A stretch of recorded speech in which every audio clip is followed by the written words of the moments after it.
I'll be honest when I say I didn't have high hopes or expectations for liking the film version of Five Nights at Freddy's. I haven't played any of the games. I like horror games quite a bit, but I'm more of a fan of the long-term third-person shooter horror game rather than this kind of simulator game that really relies on jump scares. But I was pleasantly surprised by how much I did end up liking this movie. I consider this a really well done adaptation where they took the elements and plot and story as presented in the games and made them work for a movie by blending the lore together. We follow main character Mike, played by Josh Hutcherson, who is taking care of his young sister Abby. He is her legal guardian. It seems their mom passed away and their father couldn't deal with that passing and he left them both to fend for themselves. Unfortunately for Mike, he's having a hard time holding down a job, which makes things like, paying for their house and bills and utilities a difficult challenge, and they are in danger of losing all of those things. Mike's young sister Abby is not doing well either, not doing well at school, not seeming to have a lot of friends. There are some behavioral issues where she's more interested in just drawing pictures all day than interacting with anybody.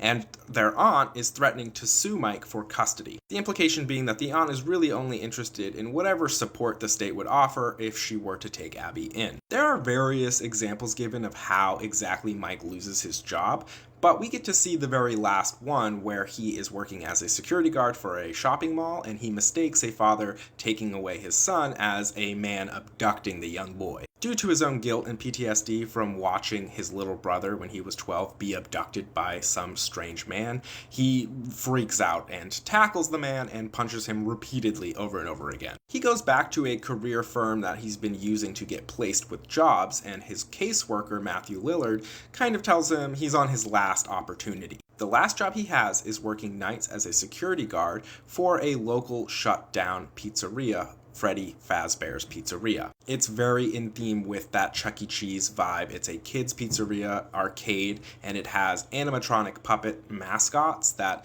play shows for the kids. It's no longer in operation. It was shut down in the late 80s, but Mike is told that the owner is sentimental and doesn't want to sell it or bulldoze the place, and instead would rather pay a security guard to keep people out overnight. And it's a good idea to keep people out, because if you don't know, Five Nights at Freddy's entire premise is that the animatronics are alive and homicidal. The movie really takes place with Mike taking those first 5 nights at this job posting. In a departure from the game, he is not using the mechanics to, manage the power supply to keep certain gates closed and protect himself from the animatronics coming to get him.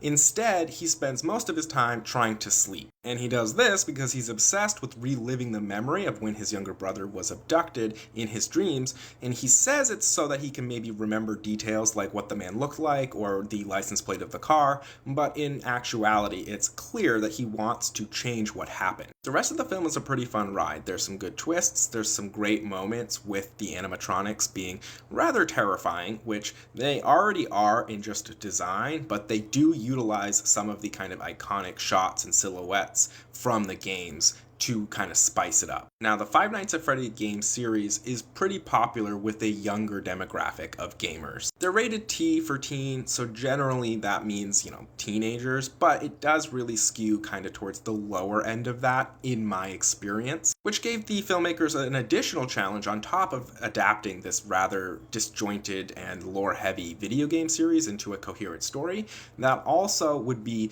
appealing to the younger demographic without being too kiddie. And I think they nail it. This would have scared me when I was 12 to 15, really, because it does use a lot of those shots from the games, and it is a pretty spooky premise all on its own. It's not age appropriate for the very young kids. I would say 10 and below, this would be too scary for them, but it is just serious enough that the older kids would not only feel like it was scary, but they were a little bit more evolved for watching and liking this movie rather than maybe the DCOM version of scary. Was it one of the scariest ones on my watch list for 31 Days of Horror so far? No, not really. Was it one of the more fun ones? Yeah, absolutely, and it certainly is scary in the right ways for the audience it's targeting and for the way it portrays the story. But I've got more scary movies coming my way. If you want to join me in watching these horror movies for 31 Days of Horror, the list of films I'm watching is in my pinned videos.